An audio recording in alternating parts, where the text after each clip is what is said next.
Like every other sexual orientation, pedophilia can have different characteristics. For example, it can be heterosexual, it can be homosexual, bisexual. Pedophilia is the actual sexual interest, regardless of whether a person buries it and never tells a soul and never does anything about it their entire life, or if they actually act on it. Pedophiles are arguably the most demonized people in society. New research is showing that understanding them is the first step in lowering instances of child sexual abuse.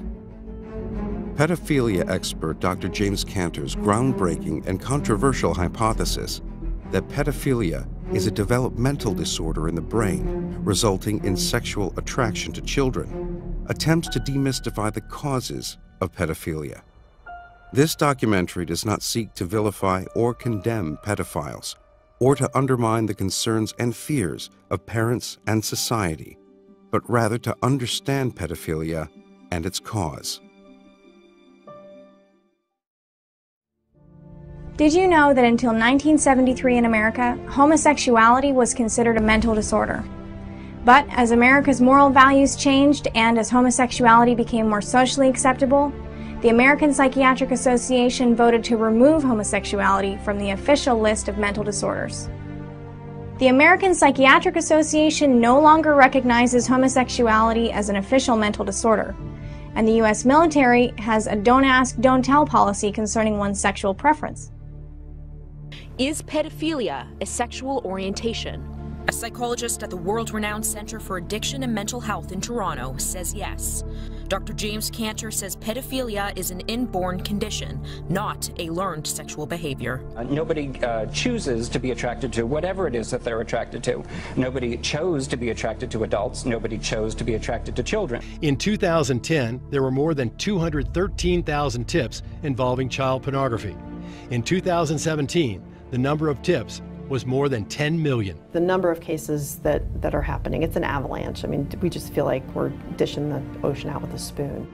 Judy Smith is chief of the Cybercrime and National Security section of the U.S. Attorney's Office in Denver. Nobody wants to know that this dark side of humanity exists, and not just exists, but the scope of it. Judy Smith says another growing concern involves increasingly younger kids carrying smartphones. They can take pictures of themselves, and they can send those to their friends or somebody who they think are friends. There's online predators out there who pose as young boys or girls who then entice or ask kids to self-produce child pornography.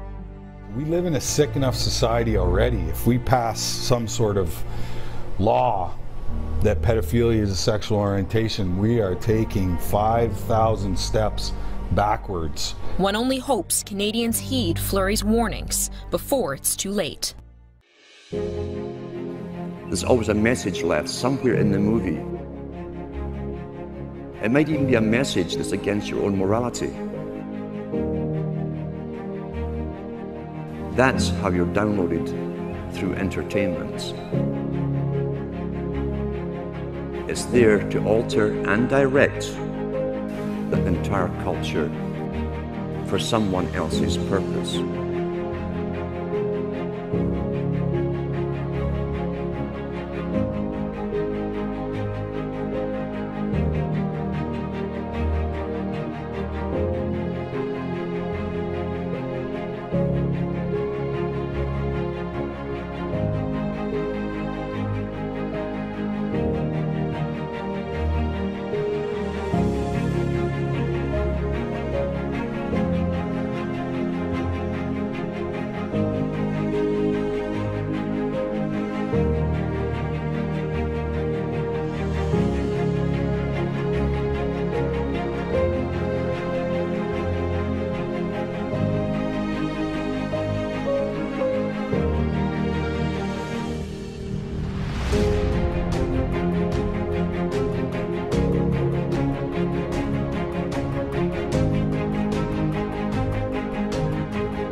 Irgendwie sind sie Teil unserer Realität geworden.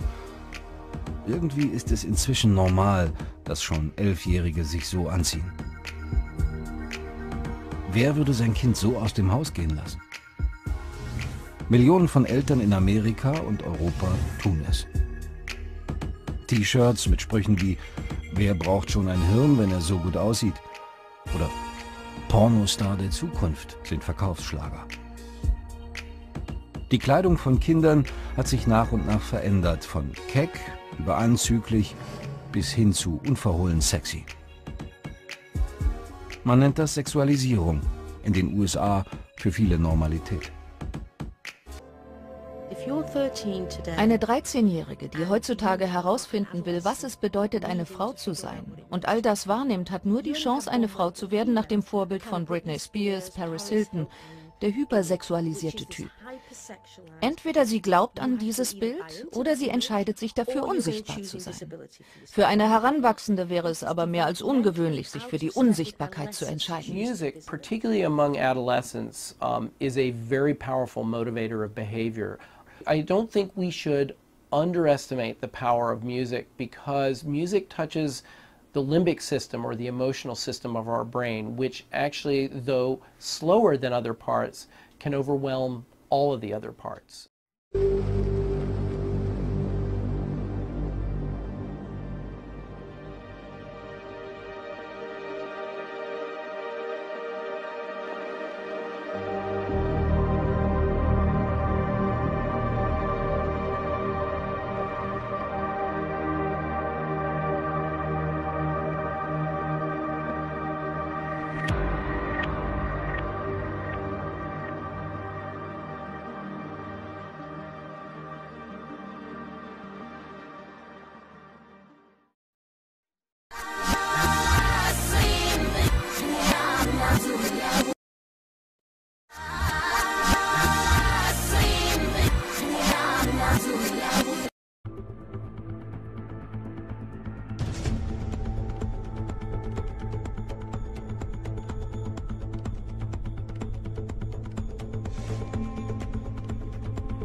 This song is a very detailed account of what happened to Lady Gaga after she got famous, and it evidently explains why she decided to take time off from making new music.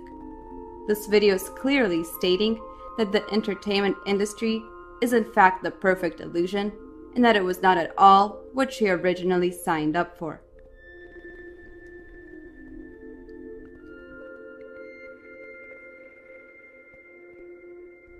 As you can clearly see here, the first scene of Lady Gaga's music video begins with her performing in front of thousands of fans, something she's very used to. But immediately after, we see Lady Gaga start speedily driving away from the overwhelming crowd.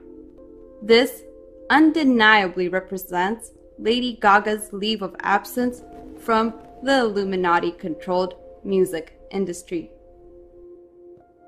This point is further proven by Lady Gaga's emotional interview at the 2015 Revolution Summit. I have had to make decisions like, why am I unhappy? Okay, Stephanie Gaga, hybrid person, why are you unhappy? Why is it that you want to quit music a couple years ago? It's like, well, I really don't like selling these, fragrances, perfumes. I don't like wasting my time spending days just shaking people's hands and smiling and taking selfies. It feels shallow to my existence. I have a lot more to offer than my image. I don't like being used to make people money.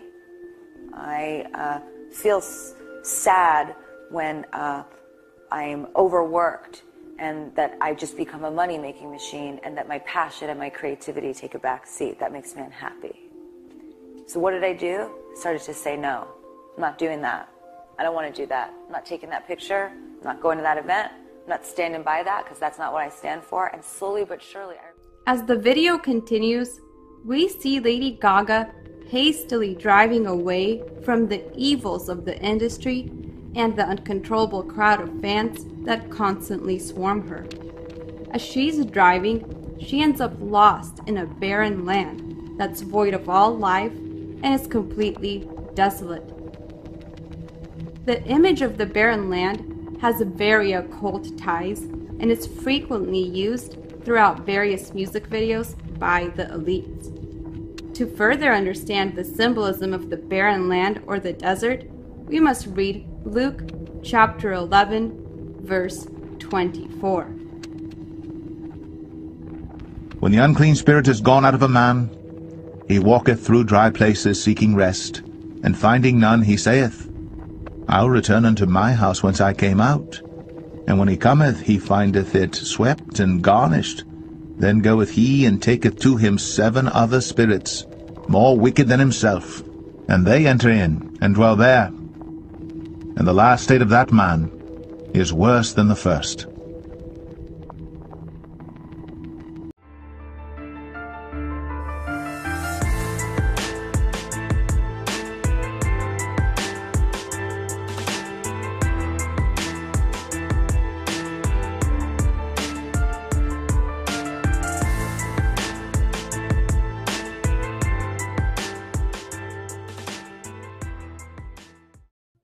Michael, do you think it's murder? Absolutely. Absolutely. I said it in the beginning and I believe it to this day.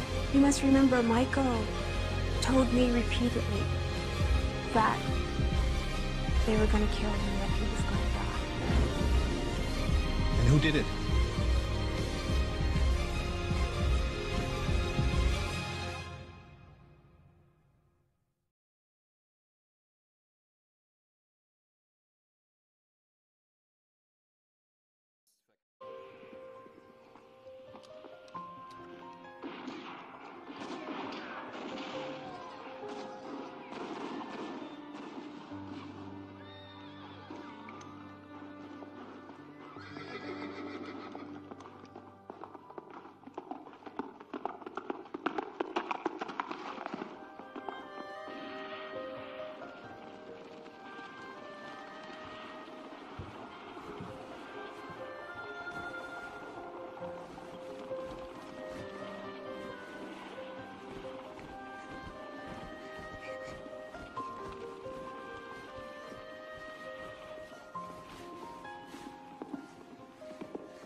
pasó, Lucía? Ofelia empezó a temblar, se puso roja, los ojos blancos. Más chiquita, mírame a los ojos. A ver, Lucía, encende el auto y vamos. ¿A dónde? Vamos a la clínica. Vení, mi amor, te agarro epilepsia. Mamá sabe, mamá sabe. El día que tuve mi primer orgasmo conocí el efecto de los barbitúricos. Mamá me diagnosticó epilepsia y me medicó sin dudarlo. In a sick enough society already, if we pass some sort of law that pedophilia is a sexual orientation, we are taking 5,000 steps backwards. One only hopes Canadians heed Fleury's warnings before it's too late.